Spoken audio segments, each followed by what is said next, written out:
Pour ce troisième exercice, on va faire une petite animation qu'on appelle Satisfying Animation. Donc ce genre de truc qui tourne en boucle où on a quelque chose qui se passe. Donc ici, une bille qui roule, qui tombe sur un trampoline, hop, qui est chassée, hop, qui retombe et qui repart, etc. Et ça tourne en boucle. Alors vous aurez peut-être vu qu'il y a une petite erreur au niveau du trampoline sur ce fichier-là. C'est pas la version finale, mais celle qu'on va faire, elle sera parfaite. Donc voilà, allez, on y va. Nous allons commencer par faire ce chemin en rail et pour ça on va utiliser une spirale. Mais pour être sûr d'avoir ces spirales qui sont ici dans les comment dire dans les curves, il faut être sûr aussi d'avoir activé des add-ons qui vont nous permettre de créer ces curves. Donc quand je tape curve, C-U-R-V-E, il y a deux add-ons qu'il faut activer, c'est le Add Curve Curve Tool et le Add Curve Simplify Curve Plus machin. Comme ça on est sûr en fait d'ajouter tous les outils nécessaires. On peut aussi aller chercher le Loop Tool, donc Mesh Loop Tool, L-O-O-P, hein. Et donc ça aussi c'est quelque chose dont on aura besoin. Donc une fois que tout ça est activé, en fait on va se débarrasser de tout ça. On va pouvoir avoir les outils nécessaires, notamment dans les curves. On a la curve spirale, Archimé machin chose là, enfin la première. Voilà. Et donc cette spirale, en fait quand je joue sur sa taille, ici on voit elle se déploie. Et donc c'est très utile pour faire par exemple ah bah tiens, des ressorts, pour faire une spirale comme ce qu'on va faire ici maintenant. Donc je vais augmenter le nombre de tours et changer sa hauteur, quelque chose comme ça. Alors on va changer sa taille après parce qu'une fois qu'on aura fini avec les paramètres ici, on pourra sans problème changer sa taille. Et donc on va la laisser telle qu'elle. Voilà, et donc on va pouvoir sur base de ça, donc alors vous avez différents types ici, vous avez Poly, NURBS, Bézier. Alors, on peut choisir Bézier éventuellement, NURBS aussi, enfin, ou rester en Poly, on va rester en Poly, ce sera plus simple. Mais donc tout ça vous permet de déterminer la souplesse de la courbe, mais comme on va quand même après en faire du polygone sur lequel on va rajouter de la subdivision de surface, tout va bien. Bref, donc on va pouvoir aussi continuer cette courbe en extrudant les points ici, le premier point et le dernier point. Et on va changer la taille pour avoir une taille un peu plus sympathique par rapport à ce qu'on cherche à faire. Alors, je vais cliquer pour sortir de l'outil. Tabulation pour revenir en mode objet et déjà changer sa taille. Donc là, je lui donne une taille, ouais, 4. Voilà, une bonne taille. Et je vais aussi la mettre plus haut parce que, n'oublions pas, alors je vais me faire un sol, comme ça va me rappeler. Voilà. N'oublions pas qu'il faut que la balle tombe sur un trampoline pour être projetée vers le haut. Donc on va la mettre, voilà, à peu près pour que ça aboutisse à une hauteur de 2 carrés par exemple. Voilà. On va partir de ce principe là. Alors ici je vais ouais, ce sol j'en ai pas besoin pour le moment, donc je le cache. Je vais revenir en mode sous-objet et extruder puis déplacement et hop. Et alors si je me mets dans ma vue 3 hein, pour être dans ma vue right orthographique, je peux, alors je vais venir ici parce que l'idée c'est d'être un peu au bord de ma rotation, et pareil en haut 3, et donc là je vais aussi être un peu plus loin et dans la bonne angulation pour donner une petite pente. Alors ça ne va vraiment pas être utile par rapport à ce qu'on va faire, si ce n'est que ça va donner l'illusion que ça bouge tout seul, alors qu'en fait on va l'animer, parce que en fait la dynamique ne marcherait pas, ça ne marcherait pas du tout. Alors voilà, ce serait beaucoup trop de paramètres à régler pour obtenir le résultat voulu. Enfin en tout cas dans Blender, peut-être que d'autres logiciels font ça beaucoup mieux, mais dans Blender pour le moment Pas bon plan. Donc on va animer et on va donner l'illusion que tout se passe pour le mieux. Alors, j'ai donc mon mouvement qui est bon et ça va être mon chemin.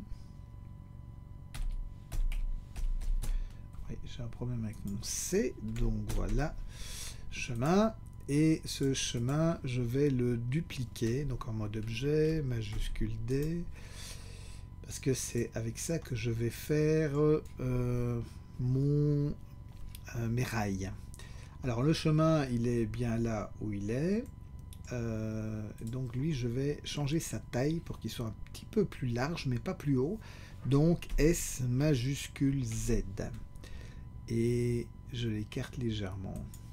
Alors, vu du dessus, voilà, je fais 3 petits carrés à tout casser d'écartement. Et donc, vérifions bien qu'effectivement, j'ai 3 petits carrés un peu partout. Ça semblerait, donc c'est bien. On a un bon écartement. Je vais dupliquer encore une fois. Et cette fois-ci, donc S majuscule Z, je vais aller vers l'intérieur. Le rend plus petit, enfin plus serré aussi. 7 pour être dans la vue top, ou alors je peux me mettre ici dans le viewport top, hein, c'est pareil. Donc S majuscule Z, toujours majuscule Z pour éviter de changer la taille en hauteur, puisque je ne veux changer la taille que sur la largeur et la profondeur, hein, donc le X et le Y. Et donc voilà, alors évidemment les points ne sont pas au bon endroit, mais ce n'est pas grave, on va arranger ça. Donc là, je vais étirer le point. Et en bas, pareil. Voilà, j'étire le point. Et donc ici, j'ai une belle ligne droite, machin, tout va bien, légèrement pente. Et partout, j'ai la même épaisseur. En fait, je pourrais faire une spirale qui se resserre vers le bas, mais si je fais ça, je vais avoir des ennuis avec des distances ici qui ne seront pas, qu'il faudra régler, qu'il faudra rechanger les tailles manuellement, trop de travail. Donc, faisons simplement, déjà avec ça, on aura quelque chose d'assez sympa. Alors, donc, on a maintenant nos deux chemins qui vont déterminer en fait les rails. Je vais en faire un seul objet, CTRL J, non J comme Joseph, hein. Donc là j'ai un chemin que je vais appeler rail. Et ces rails, eh bien je vais en faire un objet, et cet objet, alors ce que je peux faire avec ce chemin d'ailleurs, lui, qui va me servir à animer la balle, je vais le mettre un peu plus haut et je vais le cacher parce que je n'en ai pas besoin tout de suite. On va d'abord s'occuper de ces rails. Alors pour faire ces rails, il y a plusieurs solutions. Alors on pourrait commencer à donner de la géométrie ici sur les différents edges. Il y a un modifieur qui fait ça, où je peux commencer à donner de la géométrie sur les edges. Bah, ouais, je pourrais. Je pourrais aussi retransformer ça en courbe et donner de la géométrie sur les courbes, comme ce qu'on a déjà fait précédemment. Ouais, on pourrait aussi. Mais en fait, le plus simple ici, ça va être de créer en fait un chemin plat, de faire des polygones ici entre chaque edge, et après de jouer sur une extrusion, etc. Vous allez voir. Très très simple. Donc d'abord, je vais rentrer en mode sous-objet et passer à... Donc, ah oui, mais je ne suis pas encore en polygone, donc je vais transformer mon rail ici, qui est toujours en courbe, je vais le transformer en mèche. Voilà, donc là maintenant c'est un triangle sur pointe. Alors pourquoi est-ce que je ne suis pas resté en courbe et pourquoi est-ce que je n'ai pas mis de la géométrie comme ce qu'on a déjà fait? Parce que quand on fait ça, en fait, le chemin va se tordre. Et ça peut amener des complications, voilà, parce qu'il se tord tout au long du parcours et ça, voilà, ça n'est pas très pratique. Donc la solution que je vais mettre en place là, elle me garantit que tout soit bien toujours à l'horizontale. Et donc ce que je vais faire maintenant, c'est passer donc en mode sous-objet, en edge. Je vais avec le Alt enfoncé sélectionner une ligne d'edge, majuscule Alt sélectionner l'autre, aller dans Edge et dans faire Bridge Edge Loop. Bridge Edge Loop, ça veut dire qu'il va créer une face entre chaque edge. Et il le fait automatiquement et c'est génial. Et ça ne marche que dans Blender. Si vous faites ça dans Maya, ça marche pas. Donc voilà. Donc, je vais faire un CTRL R ici en plein milieu. Je double-clique pour valider. Et l'idée, c'est qu'en fait, je ne veux garder que deux bords. Je veux faire un trou ici au milieu. Donc, je vais faire en fait un bevel, CTRL B. Je vais écarter quelque chose dans ce coup-là. Et je vais supprimer toutes ces faces-là qui sont pour le moment sélectionnées. Donc, delete X, delete face. Comme ça, voilà, j'ai déjà quelque chose qui ressemble à un rail. Ça manque un peu d'épaisseur, donc on va aller lui en donner. Donc avec les faces sélectionnées, le mode face, et le Alt sélectionné, je vais cliquer sur un des edges qui séparent deux faces, majuscule, et je refais la même opération, majuscule et Alt enfoncé. Je refais la même opération ici, extrude, je m'élève un petit peu pour avoir une section carrée, ou quasiment carrée. Et ben voilà, j'ai mes rails, il me manque juste un petit peu de subdivision de surface pour fonctionner. Et de manière à ce que ça se passe bien, notamment ici au bout, je vais directement rajouter ici une petite extrusion sur ces deux faces-là, de manière à pincer les polygones avec l'extrusion. Parce que sinon j'aurais des aiguilles. Alors, donc, hop, voilà, et je dois faire pareil ici en dessous.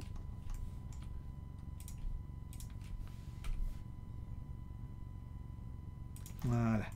Ok, donc là maintenant je peux rajouter une subdivision de surface, donc dans les modifieurs, subdivision de surface A2, et j'ai mes rails. Alors il y avait un autre rail qui était là au-dessus, on s'en occupera par après. Ce qu'on va faire, c'est en fait on va récupérer une partie de ce rail-là et on va le dupliquer, enfin voilà. On verra ça tout à l'heure. Donc, on a ça, et j'ai toujours mon chemin qui est bien placé pour faire bouger ma sphère sur mon, dans son chemin. Et donc, je vais continuer ce chemin. Donc, je vais rentrer dans mode sous-objet. Je vais avancer un petit peu ce point-là, parce que ici, après, ma balle va tomber dans le trampoline. Donc, extrusion, pouf, elle tombe. Donc, à la verticale. Hein. Pas n'importe comment, mais à la... Alors, extrusion, hop, à la verticale. Et je vais quand même pas descendre en dessous du sol, donc elle va s'enfoncer, mais pas vraiment toucher le sol, voilà. Et alors elle va repartir de plus belle, donc extrusion, et elle repart en l'air, un peu plus haut qu'elle ne devrait être, parce qu'après elle va retomber. Donc voilà, quelque part ici. Allez, mettons... quelque chose comme 2 carrés, là, un peu au-dessus. Et puis, elle va retomber. Donc, extrusion, hop, elle redescend. Et ici, elle va être frappée par le marteau pour qu'elle reparte sur un nouveau rail. Donc, je vais la remettre dans son alignement. Et extrusion. Et le chemin va la ramener. Alors, le chemin va la ramener pour qu'elle soit... qu'elle retombe en fait exactement au même endroit que son point de départ. Donc je vais me mettre ici, hop, et ici elle va tomber et elle va rejoindre son point de départ. Donc elle a rejoint son point de départ. On va maintenant s'occuper du trampoline. Alors le trampoline. Donc on va prendre un plane, mais on va plutôt prendre une grille. Donc je vais ajouter un mesh grid. Comme ça il y a déjà les divisions nécessaires et je vais aller le mettre au bon endroit. Alors un pour le mettre dans la vue par rapport à la vue front. Donc ici je vais être sur le centre, vraiment au centre. Voilà. 3 et là je vais aussi le déplacer, donc là je suis dans ma vue right et ça me permet avec ces deux axes là de placer correctement au bon endroit. Et donc l'idée c'est que ma balle va tomber là en plein milieu et elle va déformer. Alors il y a juste un truc, je me dis, est-ce qu'elle a la place pour tomber? Enfin, il faudra peut-être que je recule un petit peu ce... On verra ça tout à l'heure avec la balle. Ok, donc on va déformer donc la toile de mon trampoline. Et c'est ça dont on va s'occuper maintenant. Alors, pour ça, on va utiliser des shape keys. Les shape keys, c'est ce qu'on utilise quand on fait des expressions faciales, par exemple, sur un personnage.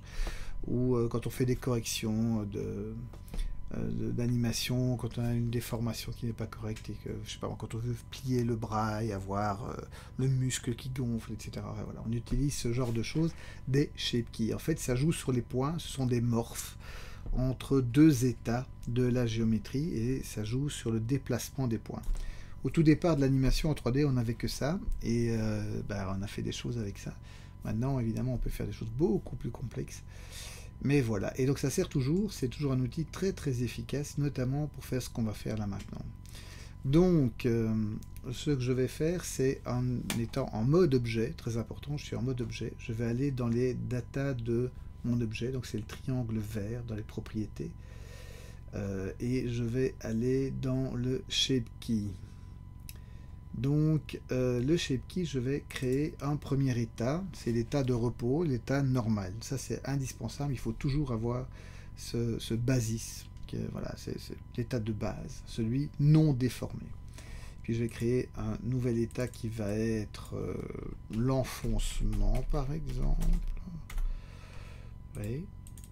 Alors, majuscule E, c'est toujours bien. Et puis je vais créer un autre état qui va être le rebond. Donc ça c'est quand la balle va repartir, elle va emporter avec elle par une sorte d'aimantation, un peu une partie du tissu. Donc ça va être le rebond. Et puis il va y avoir la réaction quand ça va se remettre en place. Ça va faire une espèce de secouement comme ça, de secousse sur le tissu. Et donc pour ça, on fait un autre qui va être... ouais, on va appeler ça secousse ou réaction, enfin, on s'en fout. On peut l'appeler Joseph, Antoine, Arthur, c'est pareil, ou 002 ou qui 055. Bref, donc l'important c'est qu'après on s'y retrouve. Donc on a ces trois états-là, donc ils sont créés, maintenant on va les modifier. Donc je vais sélectionner le enfoncement, puisque ça c'est le premier, c'est là quand la balle va tomber, elle va déformer la toile, elle va enfoncer la toile.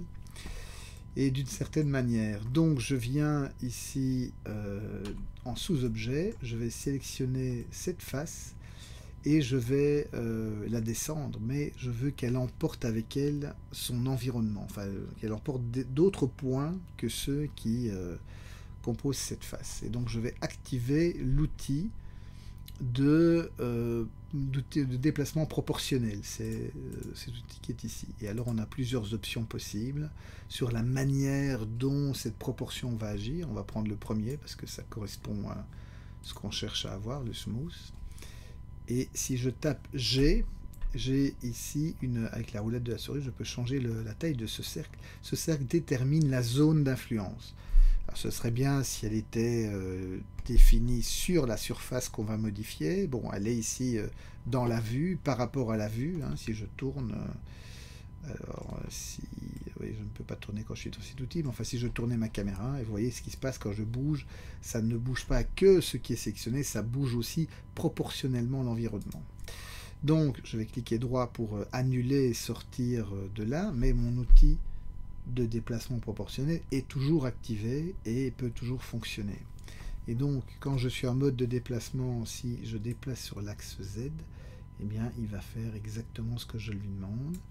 Alors, je vais me mettre dans une vue de côté. Peut-être que je suis un peu haut. Là, il faut quand même qu'elle tombe. Alors, je vais d'abord revenir en mode objet. Donc, en mode objet, évidemment, cet enfoncement n'est pas du tout actif. Parce que j'étais un peu trop haut. Donc, je vais déplacer mon objet. Je reviens en mode sous-objet, toujours en étant dans l'enfoncement. Et là, je peux régler la hauteur. Voilà. Je vais aussi jouer sur sa taille, S. Parce que ça va un peu tirer sur le tissu. Et ici, je vais me faire descendre un peu. Ici au centre. comme quoi ça tire sur le tissu et voilà. Ça va un peu courber ici les choses. Et donc ça va donner l'impression vraiment que le poids de la balle tire sur tous les bouts de ce... Alors, je pourrais même un petit peu déplacer vers le centre, soyons fous.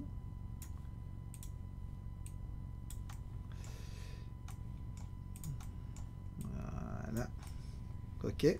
Donc ça, c'est quand la balle vraiment arrive au fond. Après, elle repart. Ça, c'est le rebond. Donc là, je reviens à ma position initiale. Donc le rebond, quand je l'ai créé, tout était à plat. Et donc là, je peux maintenant repartir. Le rebond, c'est hop, ça s'en va avec. Je change la taille. Et ici, ça emporte déjà suffisamment. Alors éventuellement, on peut aussi faire un petit retrait. Ici, du centre.